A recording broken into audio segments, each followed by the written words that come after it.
South is a communist. I can't remember the day I feel happy on the ULP. Suffocation, victimization. Show my mouth to school farm for. Eh? Up to today, I don't understand that. One family where I could suffer. And food, fire and water.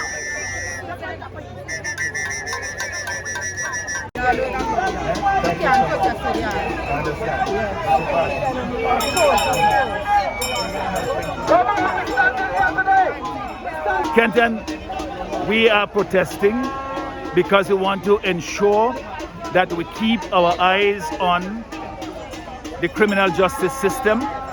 In the case of Mr. Cornelius John, that justice will prevail, that the criminal justice system, the wheels of justice will turn and its true course will be followed.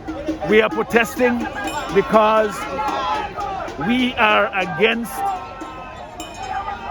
the fact that this government has not created any jobs for people. We are protesting against the failure of the government to offer any hope of a way out of this crisis that we have with the pandemic and with the Soufrière eruption. We are protesting because we want to understand where the money that the Accountant General said, not the Accountant General, but the Director of Audit said in our reports, going back a number of years, that those monies are unaccounted for in the audit reports. We are also protesting because we want to make sure that the people who are going up north, who are being asked to go back, that the monies that are collected on their behalf, that they get it, and that they get it based on their need, not about political partisanship. We are protesting as well because the government has legislation on the books with the intention of mandating vaccination.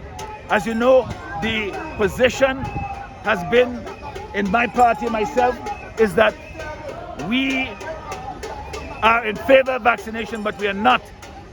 This is something that people must do their own research and come to their own conclusion as to what is good and right after they've done their research. This is not something that can be mandated and forced upon people. Nowhere in the world they're doing this.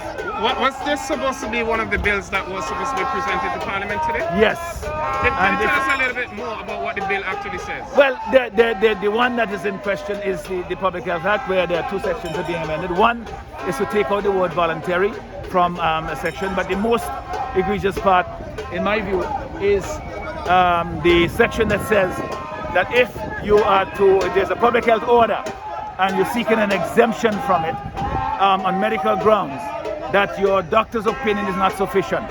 If your doctor said that you should not be given or be forced, mandated to take this treatment based on medical reasons, that now has to be certified by the chief medical officer. So the chief medical officer is coming between the patient and the doctor.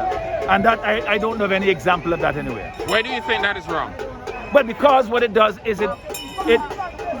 there's a trust relationship between a doctor and the patient. And if your doctor says that this is what you should do, and the chief medical officer says otherwise, what are you going to do? Who are you going to follow? And the person should not be put in that position. We have a medical system here where the doctors are certified. They have to be competent in order to practice, and that is what should be relied upon. The chief medical officer can't be super doctor for everybody. Do you think there's a trust issue involved, and that's why? There's a trust issue involved in two ways. One is the trust between doctor and patient, that this will be seriously impeded or eroded or interfered with if you cannot rely on the opinion of your doctor that you have had for years, that you have a relationship with, and then you have to rely on the opinion of the chief medical officer. The other aspect of the trust, which I suspect is what you're referring to, is that the system or the legislation implies that you can't rely on the opinions of the professionals who are authorized to practice here.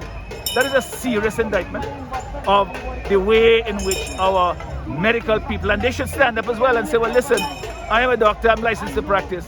Why it is I can't give an opinion with respect to whether my patient or my yes, you know, can or should not take a particular treatment. Why does it have to be certified by the chief medical officer? But you are supportive of vaccination. I mean, even before the vaccine came here, Yes. you said that you would have taken it. And I did. And you did. You did so without entering into prayerful consideration, as the Prime Minister Yes. did. So why then are you against mandatory vaccination, having said yourself that it's important? The vaccination is the only clear way through which you're going to go back to some sort of normalcy. Yes, but listen, it still is, you know, even when you have competing rights and goods, it still is a question of individual liberties and choices. In the UK, they reached to a state now where I think like 90% of the people have had the first jab, and they never had to resort to any mandatory requirements. So here, it's a question of education, it's a question of encouragement, and you know, more people, I believe, will take it with more information once they realize that it is safe and that they will benefit from it, and that the country in general will benefit from it. But I do not believe we do have a problem with respect to COVID. Let's not minimize that. COVID-19 is the biggest problem we have in the country because it affects life, threatens life, affects health. Long COVID is a problem because it's not just a matter that you don't die, but you still can have long-term effects. But it also affects the economy, you know? But because we have a problem doesn't mean that any solution is the right solution. What they're suggesting is the wrong solution, because people are just going to stand up and resist it, and it's not going to work, because I don't believe as well that as a matter of fundamental rights that you can force somebody to put something into their body. Okay, on the issue of vaccination, it is one of the few policy issues that the government and the opposition has in common. Why do you think that, despite the fact that there is opposition support, the government is for it, that so few people have taken the vaccine? Well, here's the thing. When you say that the government and the opposition have in common, it's that as the leader of the opposition, I have, for my own personal reasons and because I think it's good for the country overall, been vaccinated, and so is my family. And everybody knows that that is my position. I have come to that decision based on the information that I have researched and so forth, and I recommend other people do similarly. But where we differ with the government is this threatening, and then after initially confusing people as to the seriousness of COVID, you know, making all kind of glib and smart aleck remarks about it, and making the impression that somehow this is not something that you need to worry about. And then you're coming now to the point of saying that you're going to mandate it, which is the most draconian measure. It seems to me that they are all over the place. So I don't want to be associated with that. I've been consistent from the very beginning. And I believe if the government had leveled with the people and done that in the first place, we would have had better results. And so they have gotten us into this situation. And they're using now a sledgehammer to try and get out of it. And that is where we part company in respect to that, because I believe that the people of this country, the same way I had a choice and to make my decision voluntarily based on my research, that everybody should have that choice. And that is what people are saying to me when I speak about it. Parliament should have met today. Why is it that Parliament is not meeting? Well, the Prime Minister called me yesterday and said that the Parliament was postponed, and the reason that he gave is to say that there was a bill called the Investment Bill that was only just handed to us the day before, and that he felt that that was not sufficient notice, and proper. Now, this is not the first time we've had bills given to us at short notice. So I found that the explanation was not what consistent with normal practice, but that is the reason that he gave. I think, quite frankly, that this issue with the attempt by them to bring legislation that would, you know, make mandatory vaccination, and also to get between your doctor and you, and the fact that we are protesting, we had planned the protest, I think these are factors that played a role in their decision making. But they will say otherwise, of course. What is your view, finally, of the turnout of the protest today? Well, today, I am, of course, the larger the crowd, the better. But the main thing is that people are here in significant numbers and more people will come. Because what has happened is that a lot of people feel that because Parliament was put off, that the protest was not going to happen. So we had to go on the radio yesterday and assure them, yes, we were going ahead. And also last night to assure them. And I did in my own community when I went back to Beckley to go around and remind people to tell them because they thought it had been put off. So that is part of the difficulty. And we knew that that would be the case. But we wanted still to be here today because people will prepare as well for next week when the Parliament finally meets, because that is when most of the people will come. But I am so happy to see that so many people have turned out today and more people will come out. Do you think that the population is with you and the opposition on the issue of your position against mandatory vaccination? Yes, I believe so, in the overwhelming majority. And I mean, this is not a matter of political opportunism. This is a fundamental decision, a position that I have taken from the very beginning. You know, and it's not just here, all over the world. This is what, people are saying, that you try to get to where you need to get with herd immunity and vaccination, but you have to educate people, give them a chance to give them the information that is necessary to make an informed decision, and then people will more and more, I think, make that decision based on their interests and the interests of the country. But this threat of always, if you can't get your way, you're threatening people and making all kinds of comments in the media that somehow people don't comply, if they don't heal, that they're going to suffer some consequence. Well, this is not going to be helpful because people, all they do is dig their heels in more, because some people are genuinely concerned about it for health reasons. They're not doing this out of convenience. So you have to bring the information to them.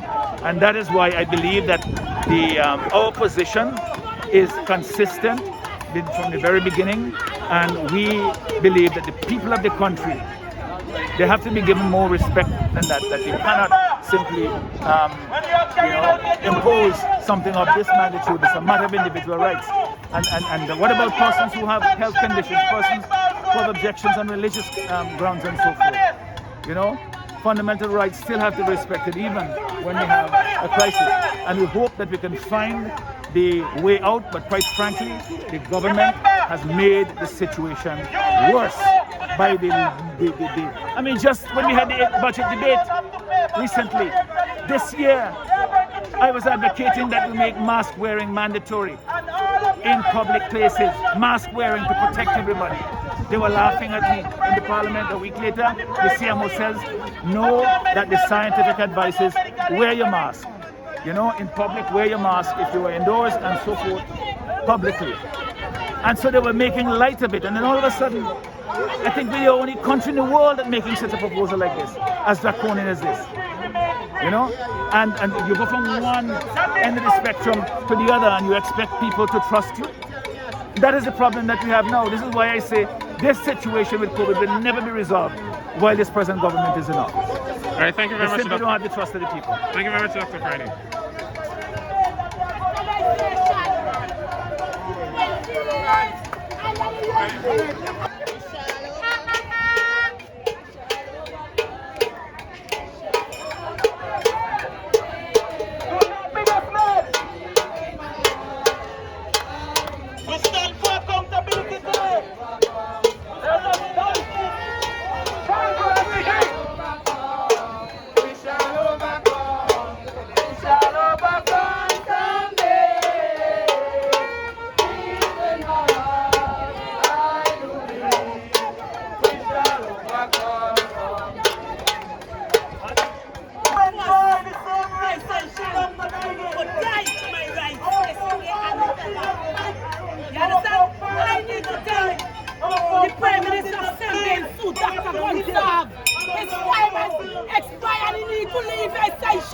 He sucked too much blood. And now it's time for you go where you don't go.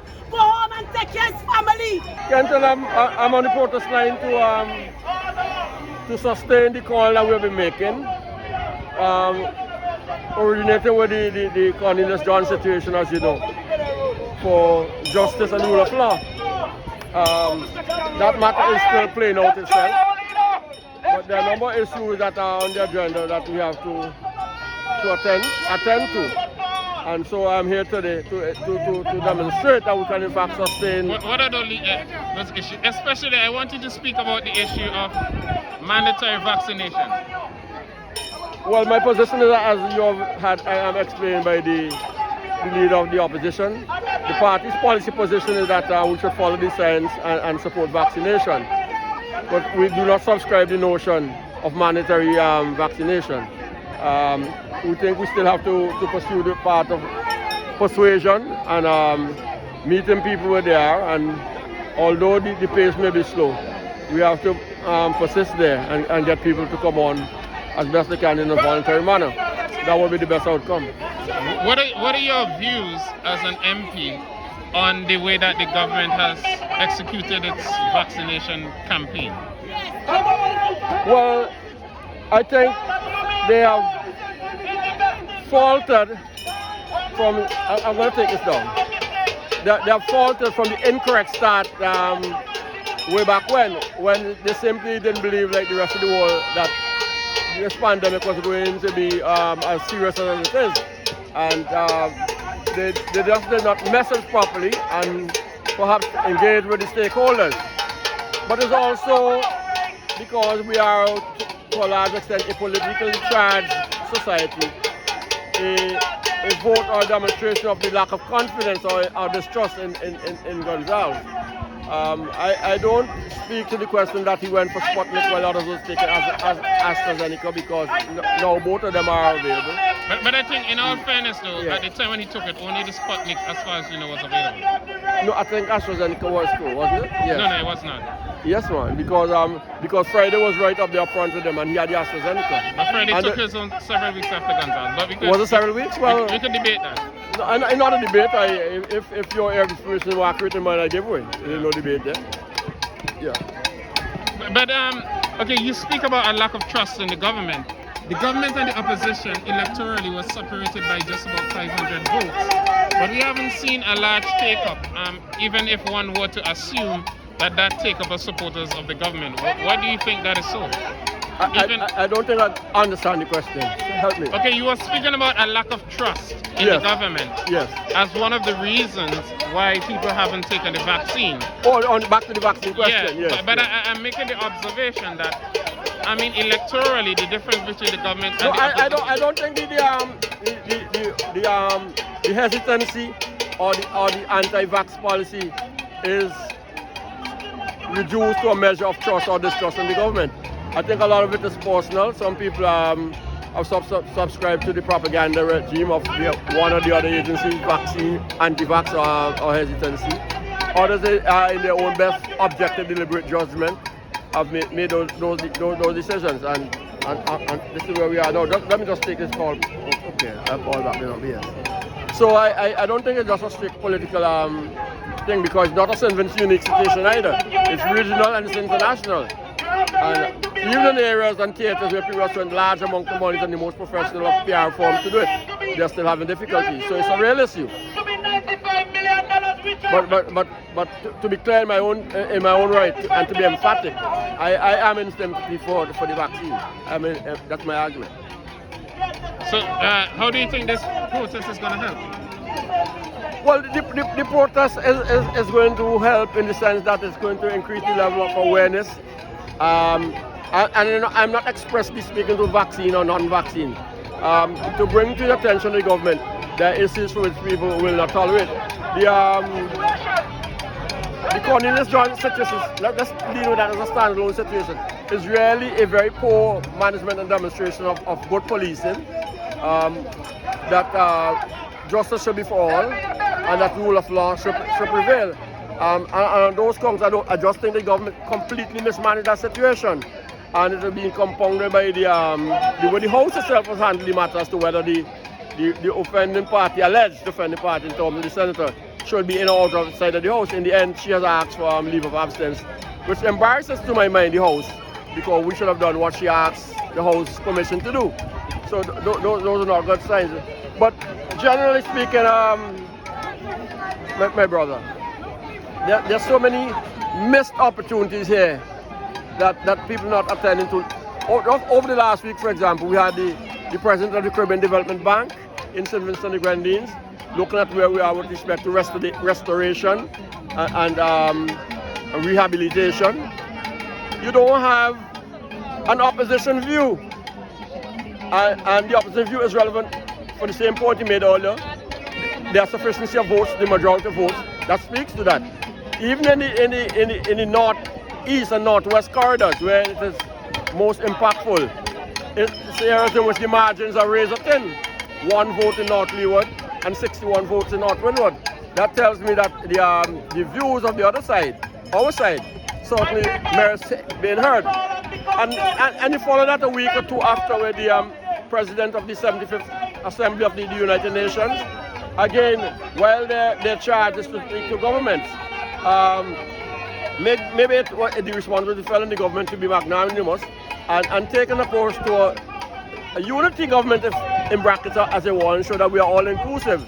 And on this matter, let's say, at the very minimum, we're inviting the opposition forces to be on tour to see what is the extent of damage and seek out where you could have a meeting of minds. Those are not unreasonable approaches to take to a government and a country that wants to go forward. And you don't see those things happening, you know. And so one has to be concerned as to really how well we are going to do. And even at this stage, 2 months after the addition to the special warrants, the supplementary warrants, you still don't seem to sense that there's a pickup in the economy, either by way of its capital programs. You mean the supplementary budget? Yeah, the supplementary budget. You're not seeing a pickup. You're not seeing a common sense approach in the areas that are affected. What's wrong, Kenton, for example, of going to the shelters, selecting evacuees who are interested in working and clean up on their village, provide them with the implements, even if they have to walk aside with all the heavy lifting equipment, be involved in the cleanup of their communities. At the end of the day, take them back to the shelters or the private residence, wherever they are. And you carry that on for as long as possible. Ultimately, when the area is cleaned up, they have a sense of ownership, they have a sense that they benefited, and they feel better about wanting to be a part of the development, you know. So even what I'm saying, even the low-hanging berries or low-hanging mangoes or fruits, we're not capitalizing on them, and it really is not motivational in my mind, you know. All right, thanks a lot. Thanks, Kenton, for accommodating. $95 million. It's an easy manifestation. Need to wake up. They be school licky. I as a woman love work, and I got shot every time under the LP, and I will make my voice be heard all over this world, and I don't fear none. Police, Prime Minister, Justice of Peace, nobody more than my God. I fear. Most of the frontliners flowing, justice, equality, accountability.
have to be them.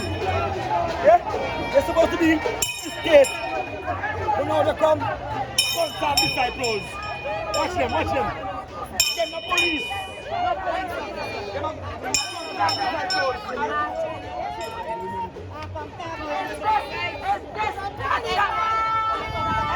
Are you setting the police officer in a trap? I understand the last time the police officers who walked around with the protest were transferred and we shuffled around. Now you are sending them back. It's a special set of police officers all they send here to get them victimized.